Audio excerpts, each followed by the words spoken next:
This is section 1.5, and we're going to talk about a homogeneous system, AX equals 0, and how it's related to the non-homogeneous system, AX equals B. Let's start with a little review. You might want to pause the video and see if you can do these three problems on your own, and then start it up. All right, so hopefully you did that. If somebody at the Aubrey feed store gives you a vector B and asks you to write it as a linear combination of U, V, and W, and you reduce the augmented matrix and come up with this, you're going to tell the person that B is equal to negative 2U plus 3V, because these are the weights in that linear combination. So you've got 0 W's. So that's what you would tell the person. Then you head off to ACE, and someone else gives you X, Y, Z and asks you to write B as a linear combination of X, Y, Z. You do a quick matrix reduction and you come up with this matrix. You're going to tell the person that B is not a linear combination of X, Y, and Z, so it can't be done, because this corresponds to an inconsistent system because we've got a row that goes 0 equals 1. All right, finish the theorem. This is theorem 4 from last time, which you're going to have to memorize. The following are equivalent. AX equals B is consistent for all B. That's equivalent to A has a pivot in every row. So we're going to have some theorems that talk about pivots in columns. This theorem talks about pivots in rows. And the reason for that is if A is a pivot in every row, you can't end up with a row like that in your augmented matrix because there would be a pivot over here. For every B in Rm, B is a linear combination of the columns of A.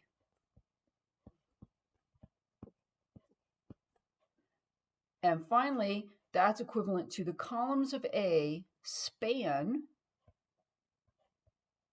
Rm, and that's A is an M by N matrix.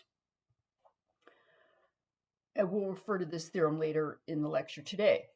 All right, a homogeneous linear system has the form AX equals 0. So homogeneous is one of those overused words in math. But in this context, it means a linear system of the form AX equals 0.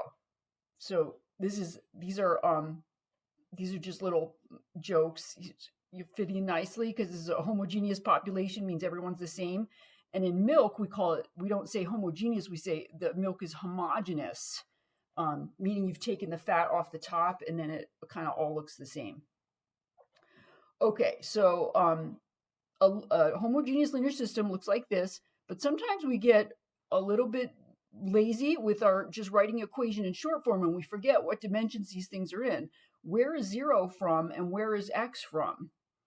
Rn or Rm? So we can just do a simple example. Suppose we have the matrix 1, 2, 3, 4, 5, 6, and we're going to multiply by a vector x1, x2, x3, and we would come up with another vector. If this matrix here is 2 by 3, this vector is 3 by 1, and so when we multiply, we'll end up with a 2 by 1. So the 0 here refers to a vector in Rm. M is 2 in this example.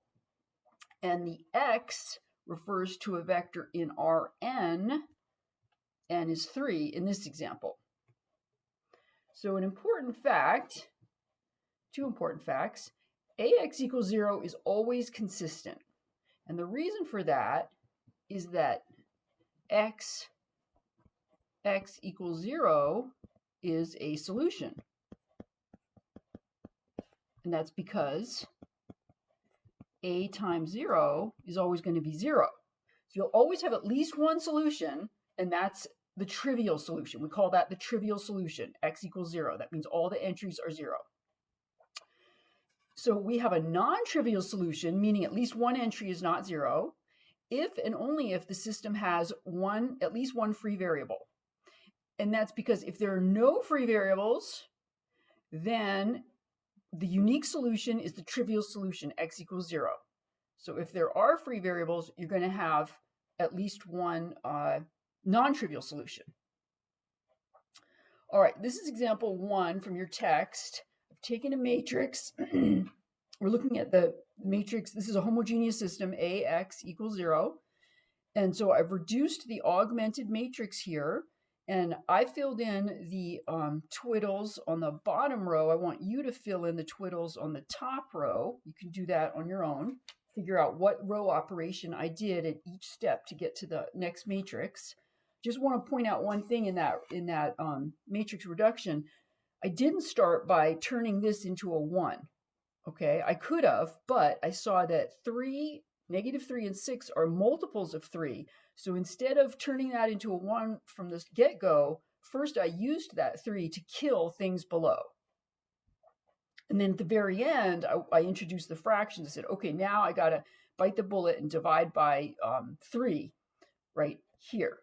So it's good to wait to introduce fractions if you can. All right, so now we're here. Let's write down the solution to this system. We've got 3 variables, x1, x2, x3. x1 corresponds to a pivot. x2 corresponds to a pivot. x3 does not. So x3 is free. We start at the bottom. x3 is t. x2 is 0. That's what the second line reads. And x1, if I read that top line, x1 is 4/3 t. So my solutions look like x bar equal to t times 4/3, 0, 1. And that's the vector. The 4/3, 0, 1 is the vector v that you see in the picture there. I can visualize this as a line through the origin parallel to v, because it's all multiples of v. Multiples of v are parallel to v. So now we want to talk about how this same system, if I switch the 0, 0, 0s to a b, how the solution of that system would be related to the solution of the homogeneous system. So before I talk about theorem 6, I just want to mention how we're going to think about vector addition. We're going to think about it as translation. So suppose I have 2 vectors p and v, and in this picture they're in R2.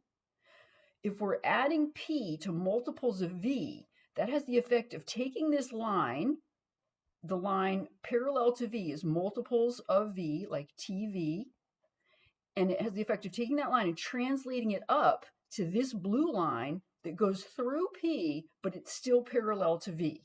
And the reason for that is when I add tv to p, remember you do the diagonal of the parallelogram, that would be this point here, that's p plus tv. It's going on this line here, parallel to v through p. All right, so now we're ready for theorem 6. Suppose ax equals b is consistent and you have a solution p. So that means AP is b. Then every other solution of ax equals b can be written in the form p plus vh, where vh is any solution of ax equals 0. So that means that ax equals b, those solutions, and the ax equals 0 solutions are parallel. So here's a picture. We got solutions of ax equals b. They're going to be a particular solution of ax equals b, that's p, and then any solution v sub h of ax equals 0. Here's why that is true. Suppose we take a, multiply by this purported solution w, p plus vh. According to the theorem, that should be a solution of ax equals b. Well, let's distribute. That's ap plus a v sub h. Now, by supposition, AP is b. because P is a solution to AX equals B. That means that AP is B. And AVH is 0 because VH is a solution to AX equals 0. So we're doing no harm by adding on any VH because A is going to kill it. So we get B. All right, so this is example 1 continued. This is the same coefficient matrix as up here. And we've just replaced the 0, 0, 0 with B, which is 7, -1, 4. And I've already done the matrix reduction. Instead of augmenting with 0, I augmented with B. And the steps in the reduction are identical. So the coefficient matrix part stays the same. And I end up with this. Okay, so supposing that's true, then I'm going to read off the solution. I'm going to start at the bottom. X3, that's free, so call it T. X2 is not free. X2 is 2. X1 is not free. It's -1. Remember, there's a dotted line here, and so think of that as the equals. -1 plus 4/3 T. So let's write our solution in parametric vector form. We get -1, 2, 0. Those are the constants. And then the coefficients of T are 4/3, 0, and 1. This is the V from above, and this is my P in the theorem. So this is a line through P parallel to V. Okay, so try this one. Pause the video and see how you do. Okay, let's write this down except from the bottom up so it looks more like a vector. So X3 is T, X2 is -2 minus 5T, and X1 is 8 plus 4T. So as in parametric vector form, which was my hint to write the solution set like that, first I like to write it like this. Okay, so our constants are 8, -2, and 0. And then multiples of T are 4, -5, and 1. This set can be visualized as line in R3 through what vector V and parallel to what vector P. So through what vector P and parallel to what vector V. So switch those. This is your P and this is your V. All right. The next example is just to illustrate that the theorem on the previous page, was it theorem 6? Yeah, theorem 6 applies in R3 too. We're just going to go up a dimension. And so I've got an equation here, write the general solution of this non-homogeneous, think of this as a linear system, it's just got one equation in it, non-homogeneous linear system, write it in parametric vector form. How is it related to the solution set of the homogeneous linear system? So let's do the homogeneous first. So we'll jump down here. For the homogeneous linear system, I've got one equation, so I write down the augmented matrix. I don't have to reduce it because it's already reduced. So X3 is free, I called it T. X2 doesn't have a pivot, so that's free, that's S. And then X1 is 3S plus 2T. So I can write in parametric vector form the solution set of AX equals 0, the homogeneous system, like this. This, in the picture above, is the pink plane. It passes through the origin, because when S and T are 0, X bar is 0, it passes through the origin, and it's spanned by this vector 3, 1, 0 and this vector 2, 0, 1. All right, now let's jump up and look at the non-homogeneous. Again, we've got our matrix is already reduced, so let's start at the bottom. X3 is still free. X2 is still free. Call that S. And X1 is now 7 plus 3S plus 2T. So our solution looks like the constants are 7, 0, 0. And then I'm going to have an S vector, and that's going to be the same as below, 3, 1, 0. And a T vector, and that's going to be 2, 0, 1. So this is the blue plane in that picture, all of this. Blue plane. And it's the pink plane translated by this vector. This would be what we were calling P, by this vector P, 7, 0, 0. Just took the pink plane and translated it over. Okay, finally, so you've got some practice problems to do at home. Remember, you need to upload those solutions. Solutions are at the end, but you need to do them. But what we're going to end with here is a question about pivots. And to answer these questions, I'm going to be looking at two things. Let's scroll back to page 1. I'm going to be looking at AX equals 0 has a non-trivial solution if and only if the system has a free variable. Okay, so there's one fact I'll be using. And then I'm also going to be looking at theorem 4, which talks about if A has a pivot in every row, that's equivalent to AX equals B is consistent for all B. So let's scroll down. We've got a 3 by 3 matrix. A is 3 by 3. It's got 3 pivots. Does AX equals 0 have a non-trivial solution? All right, if there's 3 pivots, that means the coefficient matrix has 3 pivots, there's 3 variables, that means there's no free variables, so the answer is no. No free vars. All right, and then the second question we want to ask for each of these is, does AX equal B have a solution for each B? The answer to this one is yes, because if we have a 3 by 3 matrix with 3 pivots, we're going to have a pivot in every row.